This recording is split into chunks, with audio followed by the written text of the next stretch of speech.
The problem of the rupee. अध्याय 1। नमस्ते प्रिय श्रोताओं। जय भीम ऑडियो बुक लाइब्रेरी में आपका एक बार फिर स्वागत है। हम आज एक ऐसी किताब की यात्रा पर हैं जो न केवल भारत की आर्थिक कहानी को सामने लाती है, बल्कि हमारे देश के संघर्ष, हमारी आत्मनिर्भरता की चाह और एक बेहतर भविष्य की उम्मीद को भी दर्शाती है। यह किताब है the problem of the rupee, it's origin and its solution, जिसे लिखा है भारत के महान चिंतक, अर्थशास्त्री और सामाजिक क्रांतिकारी डॉक्टर भीमराव रामजी आंबेडकर ने। आज हम इस किताब के पहले अध्याय यानी परिचय को आपके सामने पेश करेंगे। यह अध्याय वह नींव है जिस पर यह पूरी किताब खड़ी है। तो तैयार हो जाइए एक ऐसी कहानी के लिए जो आपके दिमाग को चुनौती देगी और आपके दिल को प्रेरित करेगी। जब हम रुपया शब्द सुनते हैं तो हमारे सामने एक चमकता सिक्का या कागज का नोट आता है, लेकिन क्या आपने कभी सोचा कि यह छोटा सा सिक्का जो हमारी जेब में होता है, भारत की कितनी बड़ी कहानी बयान करता है? यह सिर्फ एक मुद्रा नहीं है, यह हमारी आर्थिक गुलामी, हमारे संघर्ष और हमारी आजादी की चाह का प्रतीक है। डॉक्टर आम्बेडकर इस पहले अध्याय में हमें यही बताते हैं। वे हमें उस दौर में ले जाते हैं जब भारत ब्रिटिश साम्राज्य की जंजीरों में जकड़ा हुआ था। यह वह समय था जब हमारी अर्थव्यवस्था, हमारी मुद्रा और हमारा भविष्य लंदन के हुक्मरानों के हाथों में था। लेकिन आम्बेडकर सिर्फ इतिहास नहीं बताते, वे हमें यह भी सिखाते हैं कि इस इतिहास को समझना क्यों जरूरी है। 19वीं सदी के अंत और 20वीं सदी की शुरुआत में भारत एक ऐसी धरती थी जो अपनी समृद्धि के लिए जानी जाती थी, लेकिन यह समृद्धि अब केवल कहानियों में बची थी। ब्रिटिश शासन ने भारत को एक ऐसी अर्थव्यवस्था में बदल दिया था जो उनके हितों को पूरा करती थी। हमारी मुद्रा यानी रुपया चांदी पर आधारित था। यह चांदी का सिक्का जो कभी हमारी शान था, अब विश्व बाजार की उथल पुथल का शिकार बन चुका था। आम्बेडकर हमें बताते हैं कि रुपये की कीमत तय करने का अधिकार भारत के पास नहीं था। यह फैसला लंदन में होता था उन लोगों द्वारा जो भारत की मिट्टी, यहां के किसानों, मजदूरों और व्यापारियों की जिंदगी से पूरी तरह अनजान थे। सोचिए उस किसान की हालत के बारे में जो दिन रात मेहनत करके अपनी फसल बेचता था। वह अपने खून पसीने की कमाई को रुपये में बदलता था, लेकिन जब वह बाजार जाता तो उसे पता चलता कि उसका रुपया पहले जितना कीमती नहीं रहा। चांदी की कीमतें जब विश्व बाजार में गिरती थीं, तो भारत का रुपया भी डगमगा जाता था। इसका असर न केवल व्यापारियों पर पड़ता था, बल्कि उस गरीब मजदूर पर भी पड़ता था जो अपनी दिहाड़ी से अपने परिवार का पेट पालता था। यह सिर्फ एक आर्थिक समस्या नहीं थी प्रिय श्रोताओं, यह एक सामाजिक अन्याय था, क्योंकि इस अस्थिरता का सबसे ज्यादा बोझ उन लोगों पर पड़ता था जो पहले से ही समाज के किनारे पर जी रहे थे। डॉक्टर आम्बेडकर इस अध्याय में हमें एक गहरे सवाल के सामने लाकर खड़ा करते हैं। क्या भारत ऐसी मुद्रा प्रणाली का हकदार है जो उसे गुलाम बनाए रखे? वे कहते हैं कि मुद्रा सिर्फ व्यापार का साधन नहीं है, यह एक देश की संप्रभुता, उसकी स्वतंत्रता और उसकी गरिमा का प्रतीक है। भारत को ऐसी मुद्रा चाहिए जो न केवल आर्थिक स्थिरता दे, बल्कि हमारे लोगों को भी सशक्त बनाए। आम्बेडकर का यह दृष्टिकोण केवल अर्थशास्त्र की किताबों तक सीमित नहीं है, यह एक सामाजिक क्रांति की पुकार है। आइए अब इस कहानी को और गहराई से समझें। भारत में मुद्रा का इतिहास उतना ही पुराना है जितनी हमारी सभ्यता। प्राचीन काल में जब भारत में सिक्कों का चलन शुरू हुआ, तब हमारे पास सोने, चांदी और तांबे के सिक्के थे। ये सिक्के न केवल व्यापार का साधन थे, बल्कि हमारी संस्कृति और समृद्धि का प्रतीक भी थे। मौर्य काल में चाणक्य जैसे विद्वानों ने मुद्रा प्रणाली को व्यवस्थित करने के लिए नियम बनाए। गुप्त काल में हमारे सिक्कों की सुंदरता और गुणवत्ता की चर्चा पूरी दुनिया में थी। लेकिन जब भारत में विदेशी शासकों का आगमन हुआ, तो हमारी मुद्रा प्रणाली भी बदलने लगी। मध्यकाल में मुगल बादशाहों ने भारत में चांदी के रुपये को और मजबूत किया। अकबर के समय में चांदी का रुपया न केवल भारत में, बल्कि विदेशी व्यापारियों के बीच भी विश्वसनीय मुद्रा बन गया। लेकिन जब ब्रिटिश ईस्ट इंडिया कंपनी ने भारत पर कब्जा किया, तो सब कुछ बदल गया। ब्रिटिश शासकों ने भारत की अर्थव्यवस्था को अपने हितों के लिए ढाल लिया। चांदी का रुपया, जो कभी हमारी ताकत था, अब विश्व बाजार में चांदी की कीमतों का गुलाम बन गया।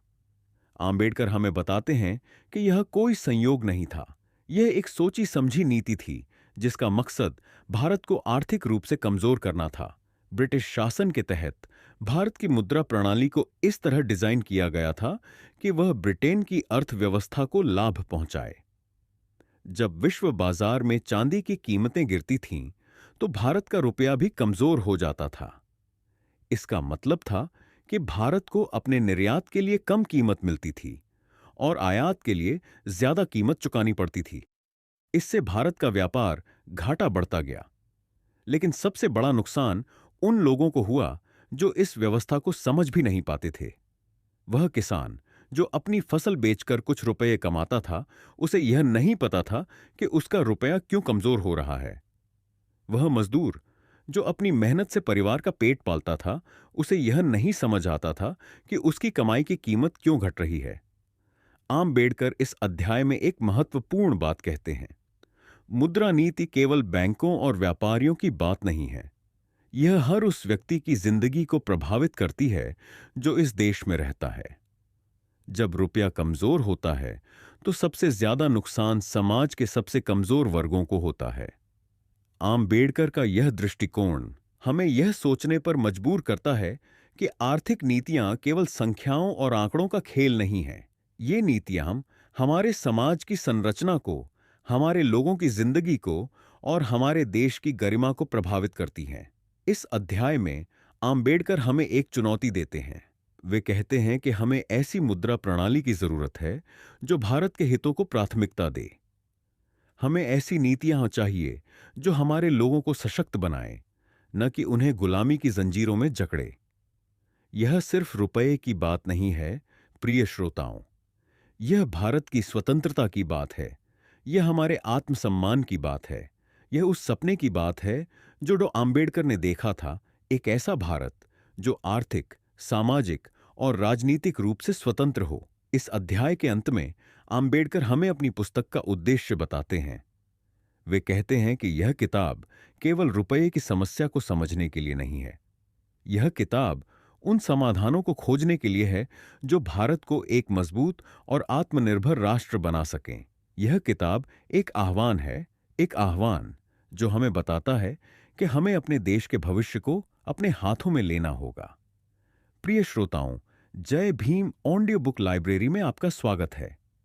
हम अपनी यात्रा को उस बिंदु पर जारी रखते हैं जहां हमने छोड़ा था। डॉ भीमराव रामजी आम्बेडकर की ऐतिहासिक रचना the problem of the rupee, its origin and its solution के पहले अध्याय परिचय के साथ। यह वह अध्याय है जो न केवल भारत की आर्थिक कहानी की नींव रखता है, बल्कि हमें उस संघर्ष की याद दिलाता है जो हमारे देश ने औपनिवेशिक जंजीरों से मुक्ति पाने के लिए किया। पिछले हिस्से में हमने देखा कि कैसे भारत का रुपया, जो कभी हमारी शान था, ब्रिटिश शासन के तहत एक कमजोर और अस्थिर मुद्रा बन गया।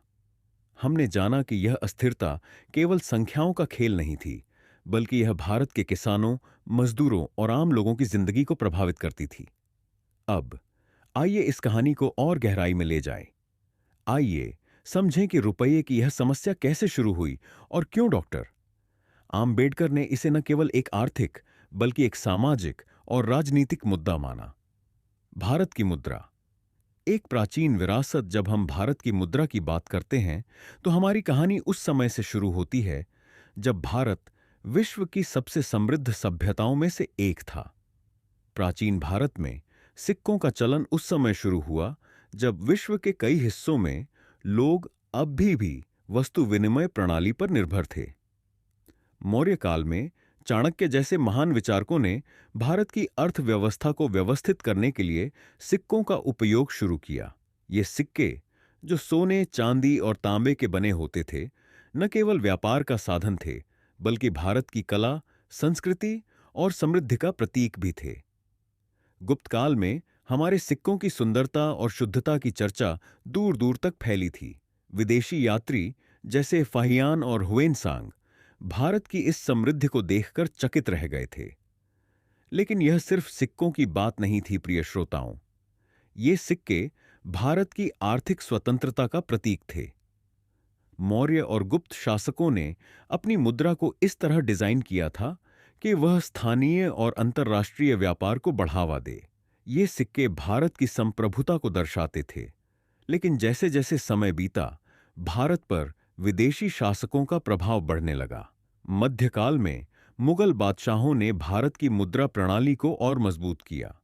सम्राट अकबर के समय में चांदी का रुपया एक ऐसी मुद्रा बन गया जो न केवल भारत में बल्कि विदेशी व्यापारियों के बीच भी विश्वसनीय थी। यह वह दौर था जब भारत की अर्थव्यवस्था विश्व की सबसे मजबूत अर्थव्यवस्थाओं में से एक थी।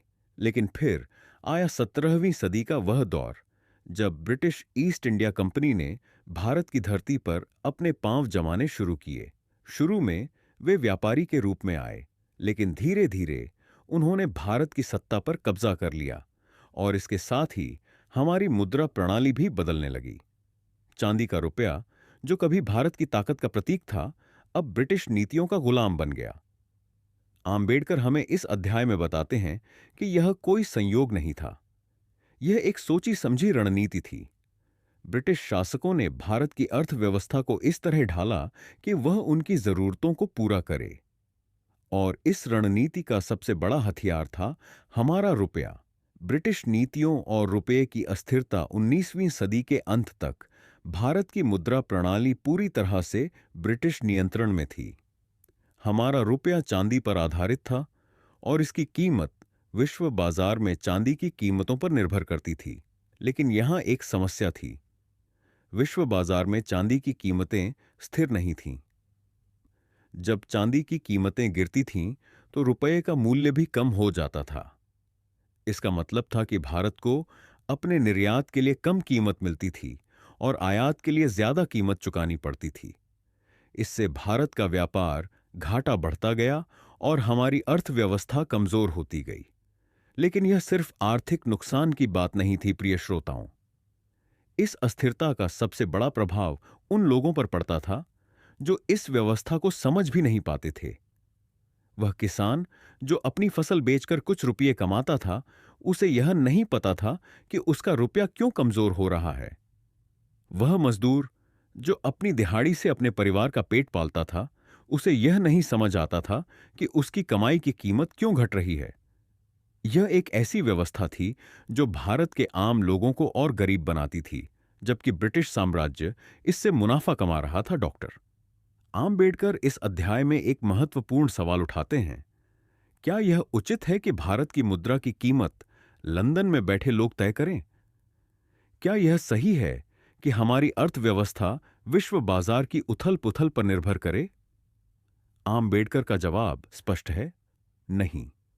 वे कहते हैं कि भारत को ऐसी मुद्रा प्रणाली चाहिए जो भारत के हितों को प्राथमिकता दे।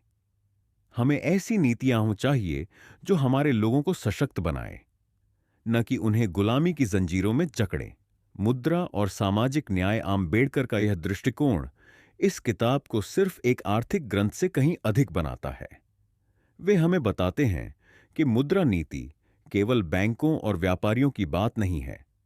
यह हर उस व्यक्ति की जिंदगी को प्रभावित करती है जो इस देश में रहता है। जब रुपया कमजोर होता है, तो सबसे ज्यादा नुकसान समाज के सबसे कमजोर वर्गों को होता है।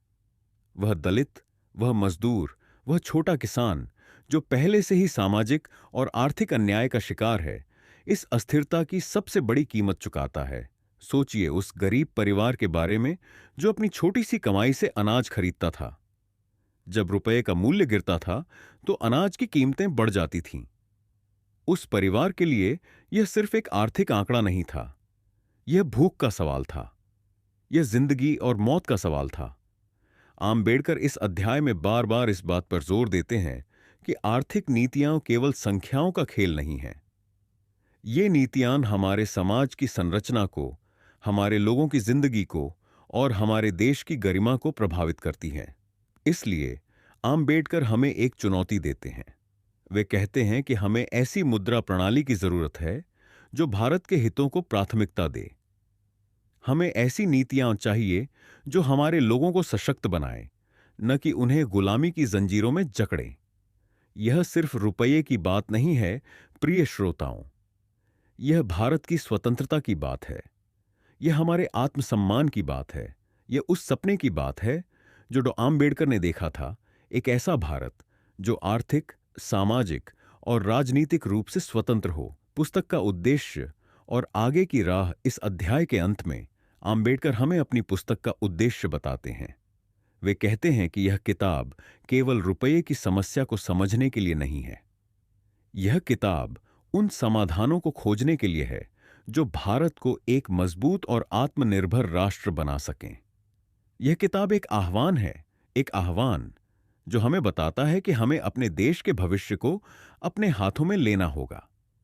आम्बेडकर का यह दृष्टिकोण हमें यह सोचने पर मजबूर करता है कि हमारी आर्थिक नीतियां केवल व्यापार और मुनाफे के लिए नहीं होनी चाहिए।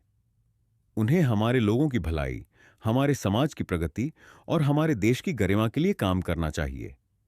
प्रिय श्रोताओं, यह था the problem of the rupee का पहला अध्याय। इस अध्याय में हमने भारत की मुद्रा की कहानी को समझा। हमने देखा कि कैसे हमारा रुपया, जो कभी हमारी शान था, ब्रिटिश शासन के तहत एक कमजोर और अस्थिर मुद्रा बन गया।